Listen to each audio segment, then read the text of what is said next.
Ah, Sai. Good to see you up and about again. So I take it this means you're feeling better? Thank you, Commander. It looks like you recovered quite well from your talk with my nurse. Yes, well, anyway, I take it this means you're cleared to return to hunting again? Sort of. I am cleared to go on hunts again, but I've been advised to only take on easy hunts. Maybe whatever low-ranking monsters we have to deal with, and at the absolute most, I should take on would be the lowest difficulty high-ranking monsters. Certainly nothing that could threaten the world as we know it. Oh, good. So you wouldn't mind going after a certain bioenergy elder dragon, would you? I hate you so much. Bioenergy. The life force that gives power to all things. It is the presence or absence of this fuel that allows monsters to take their place on the food chain. Weaker monsters at the bottom possessing low amounts of this energy, while creatures at the top of the food chain, such as elder dragons, possessing an overwhelming amount of this life force. However, it is not just monsters that possess this energy. It is possessed by humans and animals, trees and plants, even in things that aren't alive, such as rocks and crystals, to even the very earth we walk upon. I know every rock and tree and creature has a life, has a spirit, has a mosquito. Yay. And, as I have stated before in passing at least once, the crystals of the Elder's Recess are actually comprised of bioenergy, which makes the creatures that live there unnaturally strong from being surrounded by, and in some cases consuming, that residual life energy. And one of the things that makes Dodogama best boy. I love you, I love you, I love you, I love you. But if being in the mere presence of this excess bioenergy makes these creatures stronger than they naturally are, then what would happen if a monster was almost entirely composed of bioenergy? Well, my friends, in that case, you have none other than the Dark Light Dragon, Xeno'Jiiva. Thanks to Zoramagdaros rampaging through the Everstream and breaking through certain cave systems, a member of the First Fleet known as the Seeker, who works distantly with the Commission and often goes off on his own investigations, discovered an area we would later dub the Confluence of Fate. And so, the Seeker, the Admiral, and I investigated the area and discovered a cocoon within, glowing like a blue sun from all the bioenergy within. As it turns out, a creature was incubating here, feeding off the bioenergy given off by dead elder dragons, and it was even capable of giving off a specialized energy or pheromone to lure elder dragons away from the Rotten Vale and into the Elder's Recess, or occasionally even the Everstream, so it would get a greater concentration of the bioenergy as it left the elder dragons' dying bodies. And if at this point you may be theorizing a certain something, let me confirm it. Yes, it is believed that Xeno'Jiiva was what caused Zoramagdaros to make its way to the Everstream instead of the Rotten Vale and almost resulted in the destruction of the New World. And the plot thickens! And it was at this very moment the creature within the cocoon awoke and burst free from its cocoon, while also releasing beams of energy that practically destroyed the immediate area and almost killed the Seeker. And from the cocoon burst forth an elder dragon unlike anything anyone had ever seen before. It truly looked alien, like something from a whole other world. Now, obviously, Xeno'Jiiva is huge, but it also has large, flowing webbing on its wings and tail that make it look even bigger. So most monsters would probably look at it and go, yeah, that looks too big for me, I better not mess with it. But if size didn't intimidate them, then the 6 giant orange dots on its face probably would. Now make no mistake, Xeno'Jiiva does not have 8 eyes. Only the frontmost eyes can see. The others are for both intimidation, as I said, but also sensory organs to help Xeno'Jiiva seek out energy deposits to feed on. Because all the bioenergy it leached on as a baby wasn't enough. This thing exclusively feeds on bioenergy. So, between the fact that it almost got the New World destroyed when it was still a fetus, combined with the mere act of this creature being born almost killing someone, it was pretty evident this beast was bad news and needed to be dealt with. Because if simply coming into this world nearly ended somebody, I don't think anyone would want to see this thing going through its terrible twos, let alone puberty. But eventually, after a grueling battle, I came out on top.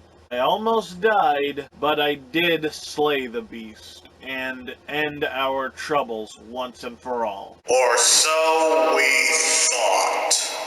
For later on, after the discovery of the Guiding Lands, a cavern was discovered, filled with dozens of cocoons, each one containing a mighty Xeno'Jiiva, where one was almost enough to kill me. There was also something else in those caves, but we'll get to that later. So, since there is clearly more of these monsters than we originally thought, here's what to look out for in the event you run into one of these terrifying toddlers. First off, like I said, they're gigantic, so they have a lot of weight to throw around. That and the claws on their 5-fingered hands can strip flesh from the bone. And obviously, they have powerful jaws that can give devastating bites. But as you may have seen already, their chest is glowing. That is a specialized organ inside their bodies known as a heat organ. Real original, guys. Xeno'Jiiva can send energy to its limbs to make them more powerful. And should it slam its hands, feet, or tail into the ground as it does this, it can create violent explosions of energy. But not quite as violent as the laser beams from its mouth, powerful enough to burn through and shatter giant crystals. And if it shoots these beams at the ground, the floor will become hot enough to burn you from simply standing on it. But if pushed far enough, Xeno'Jiiva will send its body into what is known as a critical state, igniting parts of its body in blue flames and increasing both its physical power and the level of energy it uses, to the point it can even cause the bioenergy in the nearby crystals to combust and explode, resulting in giant waves of energy eruptions from certain attacks. So, all of this might seem pretty devastating and impossible to counter, but worry not. There is hope to beating this thing. First off, remember that Xeno'Jiiva is a baby, meaning there's not a lot of brain power going on upstairs, and they can be lured into traps. In addition, all elements have the same effectiveness on the beast, all of them being decently effective, but not super effective. But again, as this is an infant monster, its immune system has not had time to properly develop, and so they are vulnerable to poison. And lastly, while in their critical state, Xeno'Jiiva becomes unstable due to its energy fluctuations affecting its mass, which, if it's not careful, can cause it to send itself through the ground. So that's pretty much all there is about Xeno'Jiiva, a truly unique, mysterious, and terrifying being whose true potential can only be guessed at. Or rather, could only be guessed at, because we have since learned its true potential. I've mentioned it a few times, but it's worth mentioning again. Xeno'Jiiva is a baby. So then, what happens when that baby grows up? And the plot thickens a bit more for Morgan! So, as I said, the Seeker discovered a cavern in the Guiding Lands filled with Xeno'Jiiva cocoons, but we also found countless layers of shedded skin of a Xeno'Jiiva, meaning one had hatched and went through several cycles of shedding and growing until it reached maturity and became an entirely different creature, known simply as the Red Dragon, Safi'Jiiva. Now fully mature, Safi'Jiiva is much more like a traditional dragon than its juvenile state, losing its flowing webbing and alien-looking false-eye sensor organs. In addition, it is far bigger and more powerful than it was in its younger form. In addition, it is now also far more skilled in its usage of energy attacks, now firing thin, precise beams similar to a Matsu's jet cutter attack, with energy explosions occurring along the path of the beam, as well as being able to stomp and unleash rings of energy explosions just like its previous self. But unlike its previous self, it is able to absorb the bioenergy from the very Earth itself, body parts, while stealing the very life energy from the immediate area, turning it into a lifeless wasteland. So clearly, this monster only continued to prove it was a danger to the natural order and the world as a whole, to the point where Alatreon itself made the journey to the New World in order to face this beast. I mean, he was too late, we already had it wrapped up by the time he showed up, but at least he picked off the unborn Xeno'Jiiva.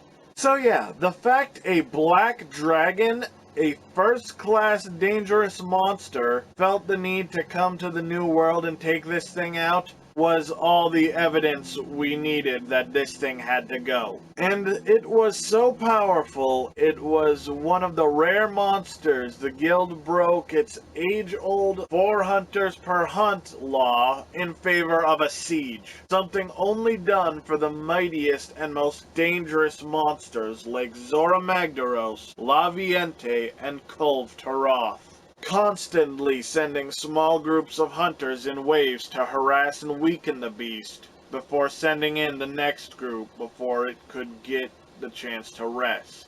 So, how much different is fighting Safi'Jiiva than its younger form?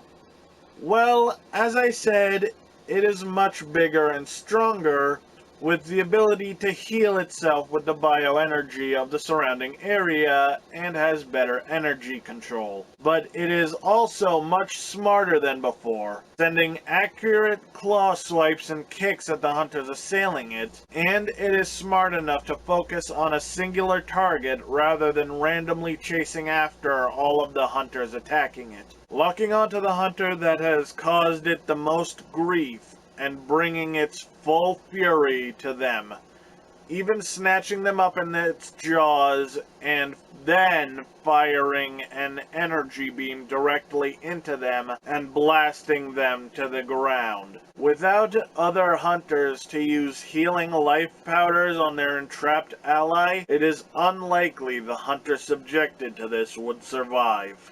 But once Safi'Jiiva has gotten truly fed up with the tiny hunters that dare assault it, it will take to the skies and commence its ultimate attack.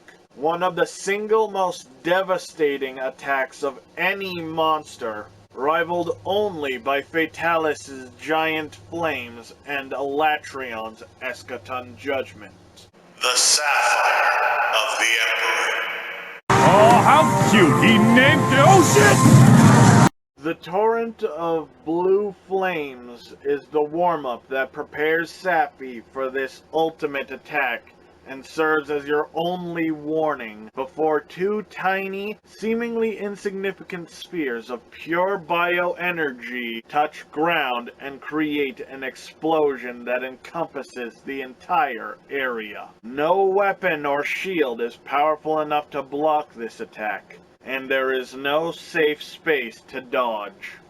Your only hope of survival is to take cover behind a rocky crag jutting up from the ground and pray you will survive. So, you might be thinking, okay, well, surely that's enough, right? No need for anything else after that, right? Well, unfortunately, no. Recall, if you will, that Xeno'Jiiva had the critical state that caused it to burst into flames and increase its power. Well, Safi'Jiiva has an even better version of that, known as supercritical state, granting an even greater amount of energy than ever before, to the point that light actually leaks out of the cracks in Safi'Jiiva's body, and its wings glow with a unique pattern resembling constellations of stars. And just like before, this amps Safi to the greatest peak of its potential, making it more powerful and dangerous than ever. So, with all that in mind, Safi'Jiiva must sound like a very daunting opponent to try and face, and it is. But still, everything has a weakness, and Safi'Jiiva is no exception. Much like its younger form, all elements work decently, but not incredibly on Safi. But this time, certain weapons made from Elder Dragons may contain a special ability known as Elder Seal, which dampens their incredible power, including Safi'Jiiva's. In addition, status ailments have strangely become more effective on Safi. Stun and paralysis becoming decent options, and blast now being just as effective as poison was on Xeno'Jiiva and still is on Safi. One strange thing to note, however, is how certain parts of its body take different levels of damage from different weapons, with severing damage working best on its chest, forelegs, and tail, blunt damage working best on the head and hind legs, and ammo working best on its wings and back. And much like Xeno'Jiiva and its critical state, supercritical is as much of a weakness as it is a power-up. In this state, with its body heated up to such a degree, its rigid scales soften due to the heat, making them and the monster as a whole easier to damage. Plus, at least in the caverns we normally find the red dragon, every single time, the lowest levels contain gas pockets that can be exploded to damage the beast. And this last bit is a tip for my fellow dual blade users, but if you manage to get the monster near a ledge, its massive body length makes it a prime target for the spinning attack.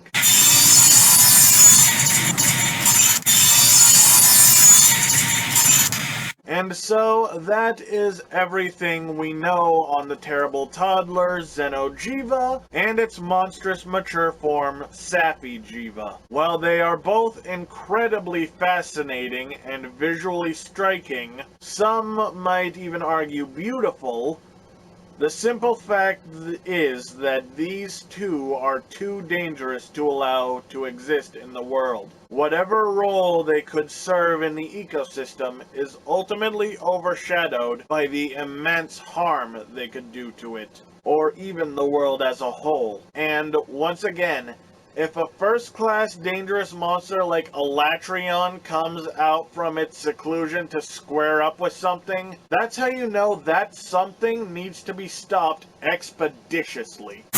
So, there you have it, everyone. Those are my thoughts on Xeno and Safi'Jiiva. They are both really cool, really awesome monsters, and really fun fights that, get the heart pumping. But I don't see how they could fit anywhere other than World, as, like I said, as soon as one shows up, we kind of have to make it our duty to kill it because they're just that dangerous to the world as a whole. But for next time, I'm thinking we're finally going to get around to doing Yaku. It's probably my favorite bird wyvern, and I think it's time it gets its own proper lore. So hopefully you guys are looking forward to that.